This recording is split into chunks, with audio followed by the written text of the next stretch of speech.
Ayo, what's up? Welcome back din sa ating channel, Leads and Bobs TV. Alright, so tayo nagbabalik ulit mga kababayan para sa isa na namang reaction video, no? Ngayon, pag-uusapan natin ang mga ginawang isla ng China, no? Na kung saan ay nawawasak pala, mga kababayan. Grabe, no? Kala natin, napakatibay, no?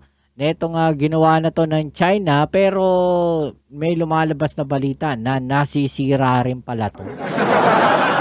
Ano sa palagay ninyo, no? Ay ang ating video na gagawin ngayon ay mula sa channel ni Sir Pinoy Mystery Channel.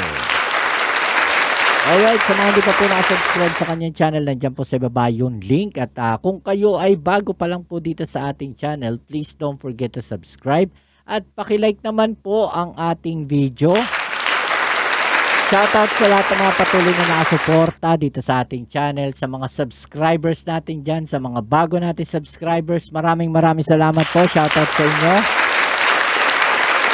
And please don't forget to like ang ating video, comment po sa ibaba ang inyong mga opinion. Alright, so wag na natin patagalin, alamin natin, no, kung paanong nawawasak itong mga barko, itong mga isla ng China. Okay, let's go.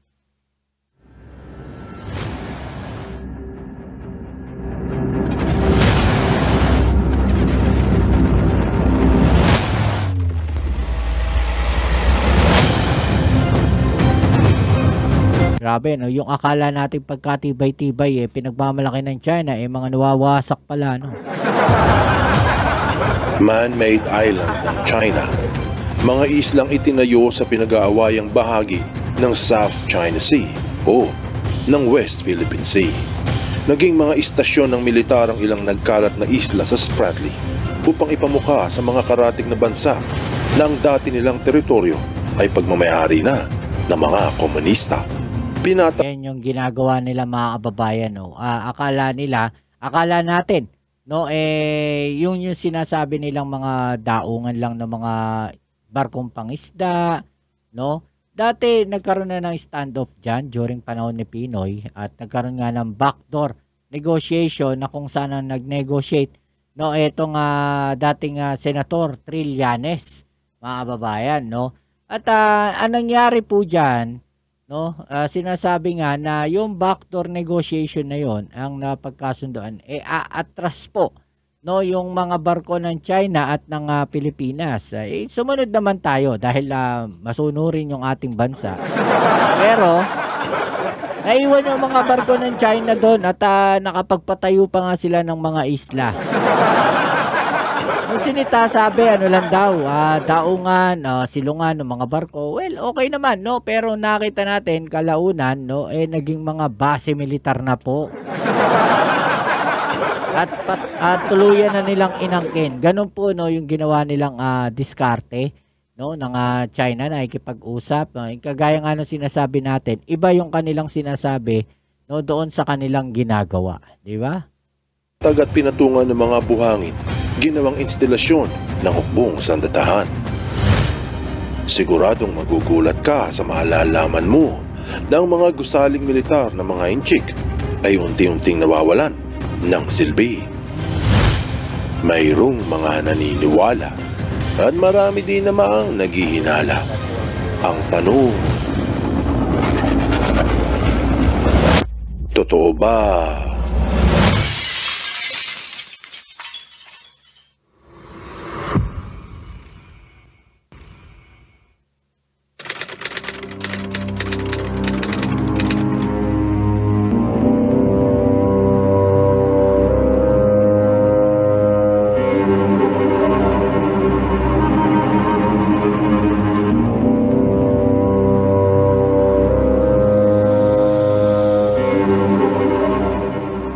Ang mga maliliit na isla na bahagi ng Spratly Islands na napapalibutan ng mga reefs o mga bato-bato sa ilalim ng karagatan na ginagawang tirahan ng mga isda at iba pang hayop ay dati nang pinag-aawayan. Noong pang taong 2013, napansin ng mga bansa ang unti-unting pagbabago sa lugar ng Quarteron Reef, Mischief Reef, Subi Reef, bahagi ng Spratly Islands na ilang daang kilometro ang layo sa bandang kaliwa ng Palawan. Ang pagbabago ay hindi dulot ng kalikasan o masamang panahon sa karagatan. Subalit, dahil sa mga komunista. Grabe, no? Ang dami pala ng isla talaga, no, na kanilang inaangkin, no, at tawag dito, tuluyan na nilang ginawang base militar, tinransform na nila into a military base, no.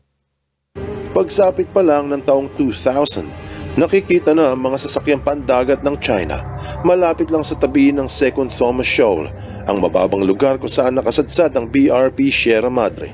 Ilang kilometro lang ang layo nito sa mga isla ng Spratly.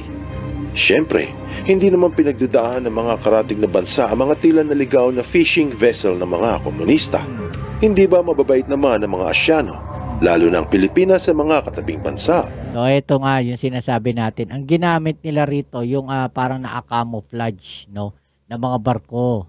No, ibig sabihin naka-camouflage, hindi mo mapapagkamalan no, hindi mo mapapag-isipan, no, ng hindi maganda, no, dahil nga mga fishing vessel Pero yung pala, no, yung pala mga nagre-reclaim na ng kalupaan, diba? Nagre-reclaim na at gumagawa na ng sarili nilang mga isla, no, diyan po sa ating EEZ. Bakit naman tayo magdududa? Namamasya lang siguro ang mga inchik para makalanghap ng sariwang hangin. At maraming mababaw na bahagi sa Spratly kung saan maaaring tumungtong ang mga turista at maglakad sa gitna mismo ng malalim na karagatan. Makaraan pa ang ilang taon, parami na ng parami ang natatanaw na fishing vessel ng China malapit lang sa kinaroroonan ng Sierra Madre. Mas madalas na rin ang mga insidente kung saan nanghaharang ng maliliit na barko ang Coast Guard. Kasabay nito ang pahayag ng mga Chino na ikinagulat ng lahat na sila di umano ang tunay na nagmamayari sa mga isla ng Spratly. Isa ito sa mga dahilan kung bakit nagreklamo ang Pilipinas sa United Nations Convention on the Law of the Sea na ang mga Pilipino ang tunay na may-ari.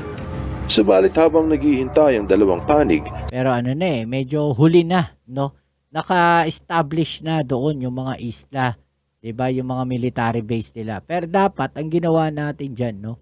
Doon napansin natin ganun, dapat nagtanong na tayo, nagsiyasat na tayo. Anong ginagawa ninyo diyan?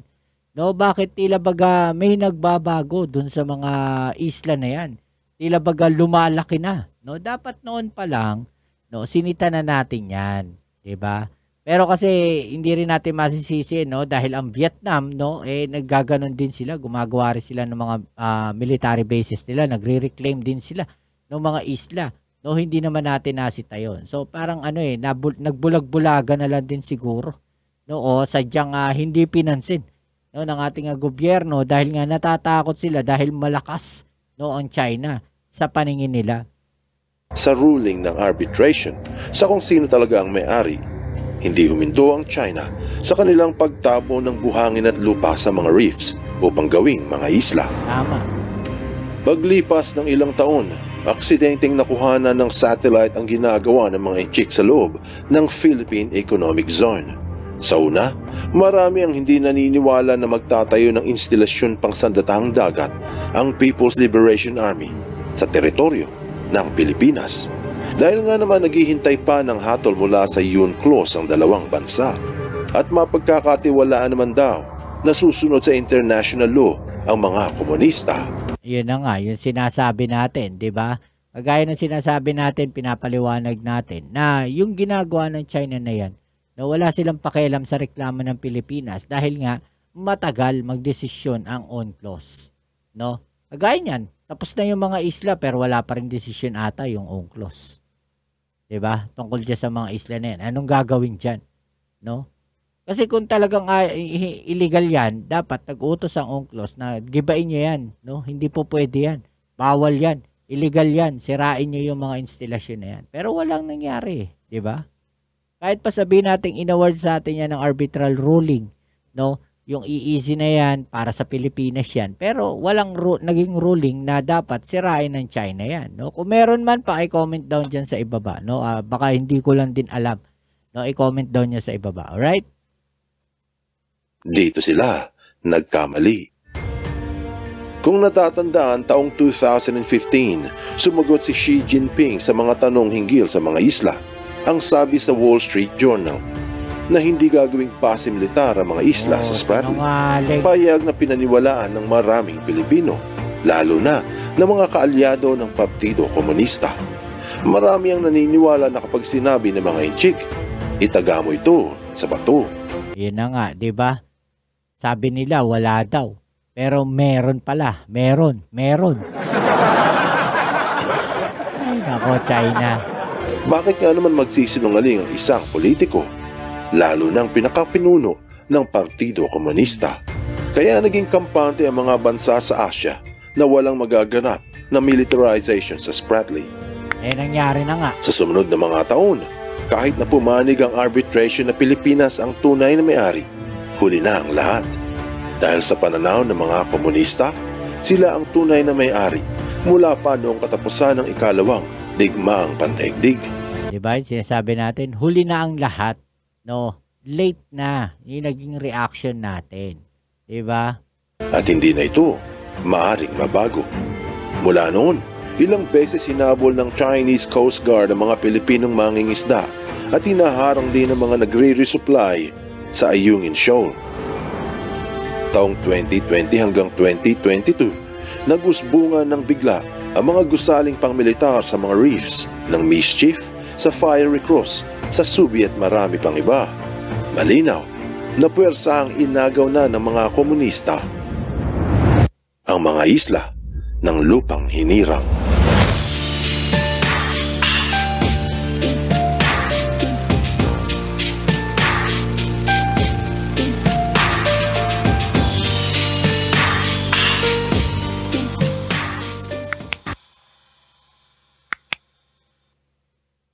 Paano nawawala ng silbi ang mga isla sa Spratly?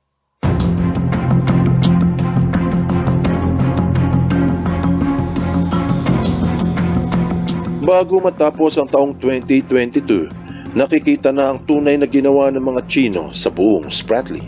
Sa Quarteron Reef, doon nagtayo sila ng mga domed radar, gunnery, helipad, base, antena sa komunikasyon, at paliparan.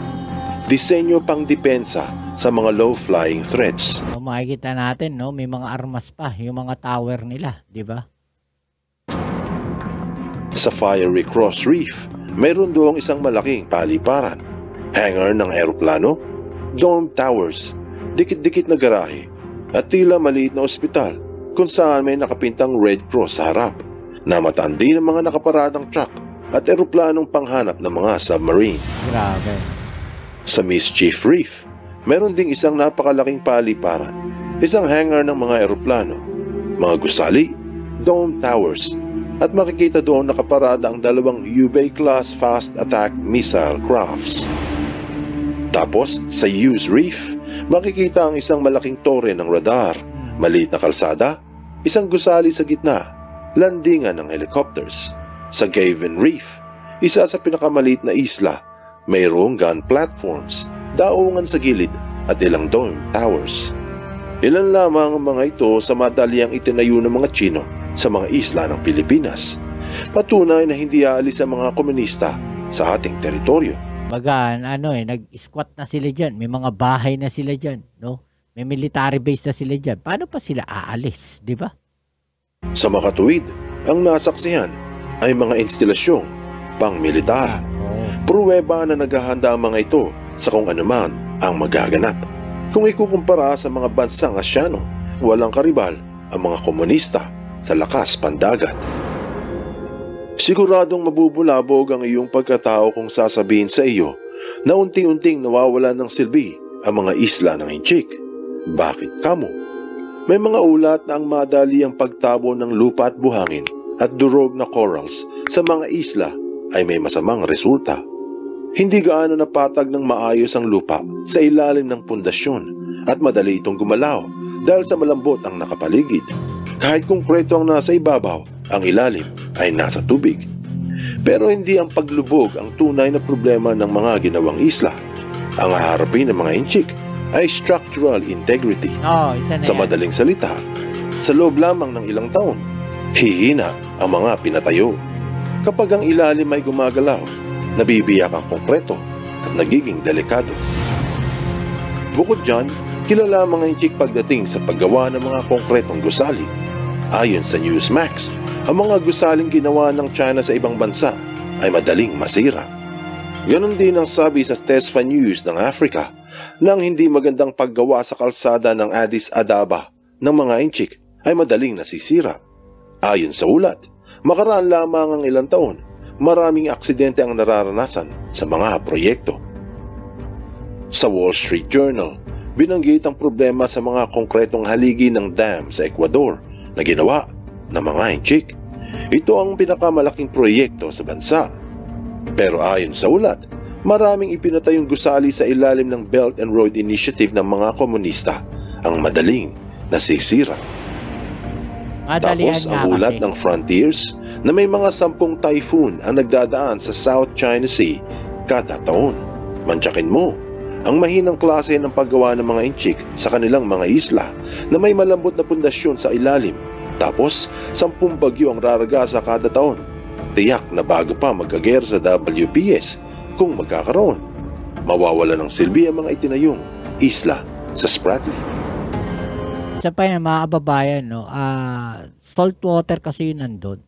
No, alam naman natin na pagkabakal, prone po yan sa mga salt water at madali po yan mag-corrode, madali yan masira, no, pagka nasa siya ng salt water.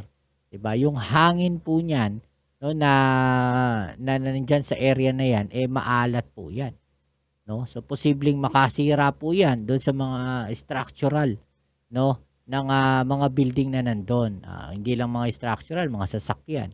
So, kung mapapansin ninyo, dito malapit sa mga area, no, na mga malalapit, no, sa karagatan, dyan sa Manila Bay, no, yung mga structure niyan, mga bakal, oh, marami dyan may mga kinakalawang na. So, yun yung nagiging problema po dyan. Pero kung ayaw mo pa rin maniwala, heto ang ulat sa The Diplomat na kung bakit walang fighter jets mula sa China ang bumababa sa mga paliparan ng mga isla sa Spratly. Isang napakagandang tanong.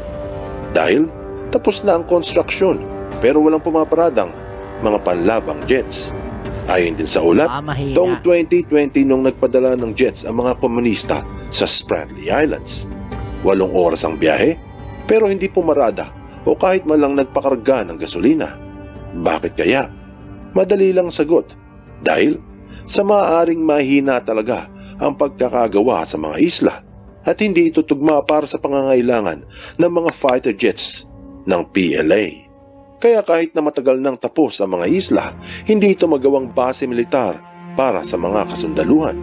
Ganun pa man, maraming Pilipino ang kaalyado ng mga komunista na naninindigan na ang gawang China ay pinakamatibay sa buong mundo. At umaasa ang mga ito na balang araw, mamumuno ang Partido Komunista ng China sa buong Asya. Naniniwala ba kayo na matibay yung gawa nila? Marahil sa inaharap, malalaman sa huli kung ang mga isla ay tunay na matibay o siguro gawang ampaw. Anong aral ang mapupulot dito? Ang alitan sa WPS ay hindi na one-sided dahil natuto na ang bansang Pilipinas na hadlangan ang mga nanghaharang ng ating mga barko. Minsan kailangan talagang itindig ang karapatan upang sa gayoy mabuhay tayong taas noo at ipamukha sa mga komunista na hindi na tayo yuyuko sa sinumang dayuhan at hindi na magpapaapi kahit sino ka pang inchik. Yan, no? Ano masasabi nyo dyan mga kababayan? So ngayon, tama naman, no, baka bago pa lang, no, umpisahan o mag-umpisa yung kaguluhang malaki, no, dyan po sa West Philippine Sea, baka mga sira na nga itong mga structure na to, no, dahil mahihinang klase nga po. No, ang ginawa kasi nila dyan, parang mema lang, no, may masabi lang, no, na may structure sila dyan. Ano masasabi nyo dyan mga kababayan, mga tol? I-comment sa ibaba ang inyong mga opinion at atin yung pag-usapan. Alright? So yan muli, maraming salamat sa lahat ng mga patuloy na nakasuporta dito sa ating channel. Don't forget to subscribe sa channel ni Sir Pinoy Mystery Channel at dito sa ating channel, pakilike po ang ating video. Kita-kits tayo sa ating next video upload. Ito muli ang inyong Kuya Mobs sa Mobs TV. Don't forget to click ang notification bell para ma-update kayo sa mga latest video uploads natin. Alright? Peace. I'm out.